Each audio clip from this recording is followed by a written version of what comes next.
here we are, and I thought I would be more sad about this, but I have my doll she body and the chic line doll boxed up and ready to send to their new homes, and they ended up selling fairly quickly, and I think the people who are getting them are just going to have a wonderful time with these dolls. So I'm happy to be able to enable that. But yeah, I guess it's, you know, a step in the right direction since I don't feel sad about it. I'm actually kind of happy. It feels like a little bit of stress off, and I'm looking forward to changing my course and sending these dolls on their way while I get started on something new. And on the subject of newness, I think as I'm getting back into practice doing things for dolls and customizing and everything, I think I'm going to start on a really small project. So I'm going to look at what I have and see what I need to order. I've got this body that's going to be Tula from my Spectrum Legacy book series. Just trying to escape.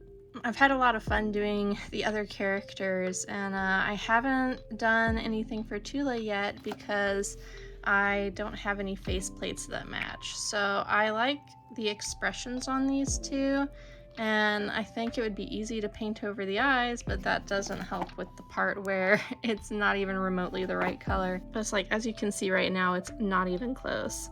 The alternative is I can hop on Chibi Chop Shop and see if I can find some faceplates that are in cinnamon. I've also heard that you can now get custom Nendoroid faceplates printed in whatever color you want. That used to be something they did in Japan only, and you had to get a proxy if you wanted the custom faceplates.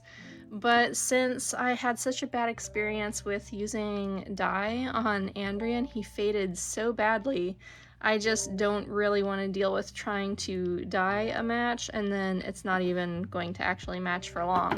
It's really funny because when I opened up this box, I saw the hands that I had dyed for Andrea are in there, and even though they have been wrapped up in a package, you can actually see that they have faded. Like, look at like the pale spots in the palms. On this hand, it's particularly bad. Like, look at how much it has faded in the palm of his hand. This used to be a perfectly even color. This is so bad.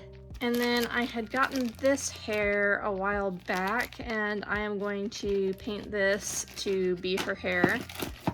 It's got a nice fluffy full ponytail here. So if I can order some faceplates for her, then I think customization for her should be pretty quick and easy. Today I'm working on fulfillment for my Kickstarter campaign and thinking about some book stuff because I've got some big decisions to make and a lot of numbers to crunch, but I also got a box of samples from a book printer and I'm really excited to see what they can do. So I'm starting off with nothing fulfilled yet, so 0% shipped, and shipping also counts for like digital things. So if I can fulfill all of the rewards for digital only backers, this should fill up about halfway. So I had 83 backers, 3 of them dropped, so that means people did not make their payments, so they get nothing. So there's 80 people who backed it who need to get rewards today, and everybody who backed it gets an ebook at the very least, and also the digital swag pack, so I'm going to set those up and get them distributed. And this is one of the not so glamorous parts of being an author, is doing all of this like admin work. Here I have the digital rewards set up. Like, one of the things we unlocked was a coloring page, so I've got all of this set up in a Google Drive. Kickstarter recently added the ability to put all the digital rewards like this into their platform so people can download it from the dashboard, and some people were able to do it and some people could not. Like, I guess it just didn't work for them, and then the option disappeared completely from my dashboard. So I'm going to need to send this Google Drive to everybody. And here's my kitten, by the way. You can hear him running around everywhere. He is 3 months old now. I love how he's got little tiger stripes in his back, and he's gonna run over there and get his big brother Toast, or maybe not. But yeah, it's nice that Kickstarter decided to add the feature for the digital rewards, but I guess they're still working it out, so I also have a guy coming to hopefully fix the air conditioning today, and I don't know when he's going to be here, so I'm just going to try to get as much as I can done, and then I'll show you those books.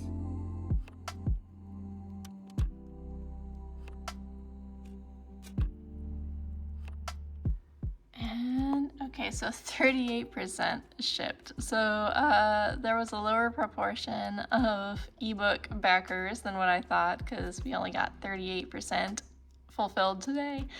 But that's still like more than a third of the campaign, so I think that's pretty good. So this is not bad. I'm pretty happy with this for today, for the amount of time that I've put into it. But it does mean that the rest of the fulfillment is going to take a lot longer, because I don't even have all of the books here yet. I'm still waiting for the hardcovers and about half of the paperbacks. So I don't know when those are gonna get here, because I'm actually having trouble with one of the printers. And the fact that I'm still having trouble with the printers getting this novelette printed has just been, it's so frustrating. I have tried 3 different printers now, and all 3 of them have run into issues, and you wouldn't think that it's just like a little 52-page novelette. A novelette is any story that's like over 10,000 words, so it doesn't really count as a short story, but it's not really a book yet. And I know all of these printers that I'm using print like children's picture books too, so they should have no problem doing something that's this small, but I've just had problem after problem after problem trying to get this book printed. So some of the pledges I'm not going to be able to fulfill at all until I can find a printer that can actually do it correctly. But otherwise, I'm just waiting for the hardcovers and the rest of the paperbacks to get here. And I do have a few paperbacks, but I don't have all of the extras yet. I'm still waiting for the library cards, the bookmarks, and the trading cards to come in, and those are supposed to get here next week. So this is probably all I can do for today. Alright, so here is the face maker. We're going to give it a try. Honestly, the print quality on the faceplate doesn't look so hot here, but if I can get it in the right color, it'll be good enough.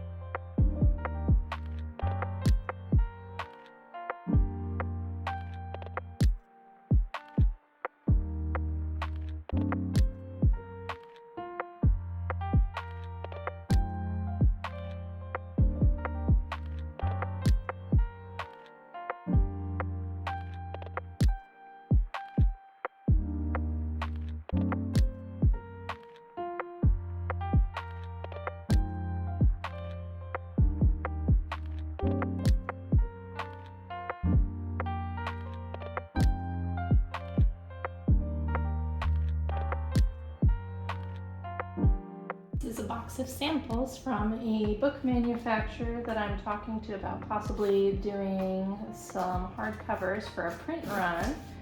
And it looks like UPS was not very nice to this box, but I am really interested to see what they've sent me as far as samples. I kind of talked to them a little bit about what I want my hardcovers to have, like what kind of features I want, what colors of foil I would want, because these are going to be like fancy ones. So the representative that I've been working with said that she would try to send something that was similar to give me an idea of what to expect. So let's see what I've got.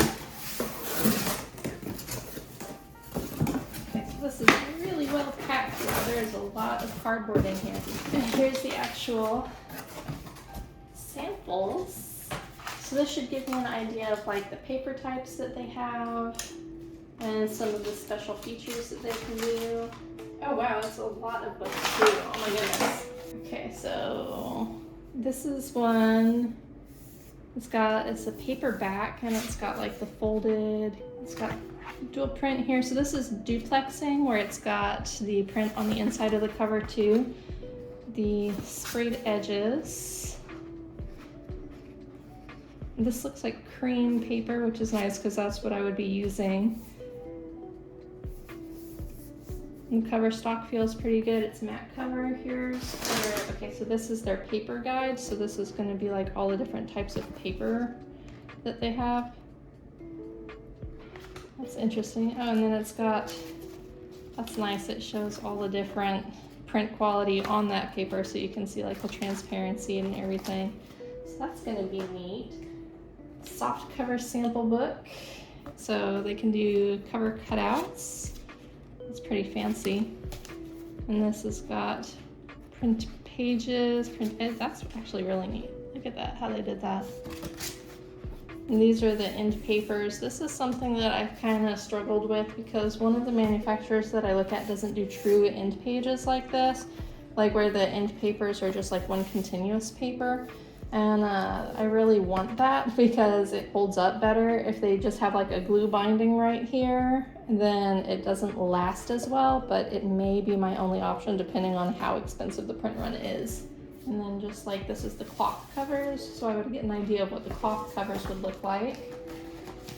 And then they also sent, these are like special editions that they have actually done for people. So this one has like the super fancy sprayed edges. The sprayed edges on these look really cool. And I'm gonna open this in a second to see what the inside looks like. This one looks like it has some of the features that I want. It's got the spot gloss. The title is done in spot gloss. That's really interesting. It's got the sprayed edges. It's got like an illustration on it. Let's see. Okay, so this has full art end papers and holographic foil on the cover, which is something I really, really want. This is neat. So this was like a big deciding factor for me, is I really want the holographic foil, and there are not a whole lot of book manufacturers that can do that, especially like for low quantities. It's just really difficult to get, and there are like no US based manufacturers that can do that right now. And this one has the head and tail bands, which are these right here, and it has a ribbon bookmark as well as this. Yeah, and this is a Smith sewn binding, which is what I want as well. I really like the idea of having the sewn signatures instead of a glued binding. It's a lot more expensive though. This is such a pretty book. This author did such a lovely job with this. But I think this is a good example of what I'm hoping for, what I'm hoping to be able to do. And it looks like the foil placement on the art is a lot more accurate than I expected it would be, which opens up some opportunities for me too. Let's bust this one open. So this one is a matte cover. This is the Velvet Touch Matte, and it's got spot gloss on these feathers here and also the gold foil, so that's really neat. This one is the glued binding, not the sewn binding. The edges look good on every side, which this is something that I want to be able to do, is I want to be able to have like a mural illustration on the edges, and it'll like make an image when you have all of the books with the edges facing out. It'll be like a big illustration. So yeah, these are really, really nice, and that's kind of neat to see. So it's almost 1 o'clock now, and I was going to go sit somewhere more aesthetically pleasing to talk to the camera, but Toast is very stressed out after the air conditioning guy left, and he wants some love. So I'm trapped here with cat paralysis for a little bit while he gets his snuggles. I think you'll end up getting me chatting in the car instead, because there I can at least hold my camera up without horrible glare. He was a really nice guy, Toast. You don't have to be so upset about it. It might be a little noisy because I have the windows down because I don't want to sit here and wait with the car running, but it's also like 95 degrees out and I might change my mind pretty quick about not having air conditioning. It's like I can't win no matter where we go, because the air conditioning in the house, I know I had shared last year that we spent so much money getting a new unit put in that would hopefully fix the air conditioning, and yeah, so this year the new system didn't work. So as I have been working on like preparing for my little Nendoroid project that I want to work on, I've also been thinking a lot about that book, because that was my plan for after I completed this Kickstarter. I had planned to relaunch all of the books that I wrote that I didn't get to launch properly because I was unwell. And so this trilogy is now complete, and the next series that I would be moving on to that I didn't get to launch well was Spectrum Legacy.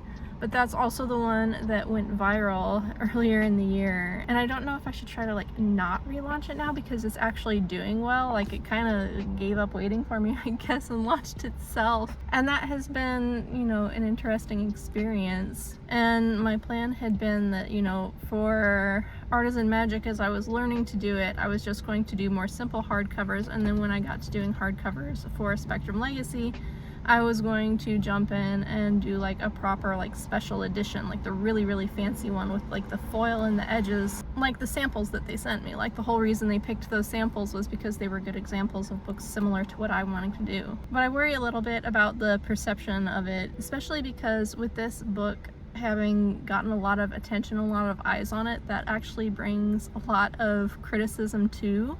I always see authors being like, oh man, I wish my books would go viral, but the problem with viral books is the virality ends up putting you in front of audiences that you wouldn't typically reach. So ultimately that results in like people who don't like your book, who are not the correct audience for your book, they pick it up because they just see that it's really popular and they're like, oh, this is what everybody is reading, so I'm gonna grab it too. And then they don't like it. So once you have a book that goes viral, the ratings on it start really dropping, and people are very harsh. And I think that's part of why it's been very difficult for me to figure out if I want to stick with my plan and go ahead and do the hardcovers that way. Because with this constant stream of criticism that has been coming my way from people who are, you know, not the right audience for this book, it's put me in this really weird place where I'm simultaneously the most successful I have ever been, like not just with my writing, but like completely. And at the exact same time, I have never felt more incompetent or more like a failure. There are the logical parts of your brain that understand exactly what is going wrong, and that, you know, it's not anything wrong with my work. My books are not perfect, but I think that I generally do a decent job. But that voice is very heavily being outweighed by the imposter syndrome voice that is like, you have no idea what you're doing. Why in the world would you ask anybody to look at these books? And I guess that is one benefit of doing like a Kickstarter campaign to relaunch like what my plan was, because that really is like proof of concept. If nobody is interested in it, then nobody's going to pay for your book to begin with. They just won't back it and your campaign won't fund. But it's also something that I can't do without the campaign because of the costs that go into producing the book. For a book like the ones that they sent me as the samples, each of those special edition hardcovers is going to end up costing at least $40 to print. That's just to print the book. That's not paying for the shipping or anything to get to me. And all of these manufacturers are overseas, so I'm just going to be paying a fortune in shipping before the books even get to me to be sold. So I'm looking at an overhead of like $40 to $60 per book before I even sell it to try to make any kind of profit.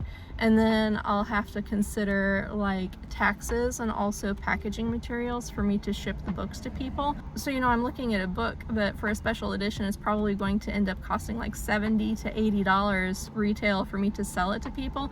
And that'll be, you know, like at most I might get like $10 a book profit from that. And that's also assuming that I can even sell that many of them, because the manufacturer that sent me those samples, they don't have a minimum order quantity, but it doesn't really even make sense to do a run with them until you order at least 100 books. So I'm looking at, you know, at least $4,000 up front before shipping costs just to get the books made. And there's also the issue of that I can get a lower cost per book by going through an overseas printer that's based out of China, but their minimum order quantity is a lot higher, so it would still be like, you know, at least $4,000, but then I would be getting 300 books. and then I end up paying way more in shipping costs because I have to ship 300 books. I know that doing a print run and going ahead and continuing and trying to relaunch the book, it seems like it's the logical next step, but it's just so hard for me to even consider taking that right now. But it would also have the advantage of keeping things kind of alive while I am working on like rewriting things for Snake's Blood Saga to get the scenes that I had deleted put back into the books, because I'm starting to think that that's going to be a major ordeal. For the moment, I at least have the campaign pre-launch page for Spectrum Legacy set up so that people can start following it, so that, you know, maybe it'll show a little evidence of whether or not people are interested in it. It is an environment where there are a lot of readers who are used to the special edition books being really expensive, so that might not scare everybody away. But it's just something that's like really heavily been on my mind lately, especially this week as I'm wrapping up this campaign, and I really probably should not be devoting all that much thought to it because I really need to be focusing on the book that I have to have complete and edited by September 10th, and I still only have like 20,000 words of the book. That means it's more than halfway done. It's only a novella, but I really need to lock in and get that book done. So I am going to stop there. Hopefully I'll be able to make some progress on a couple of those stall projects soon. It's just gonna depend on how fast I can get that book written. That's all for today. Thank you for joining me, and I'll see you next time. Bye.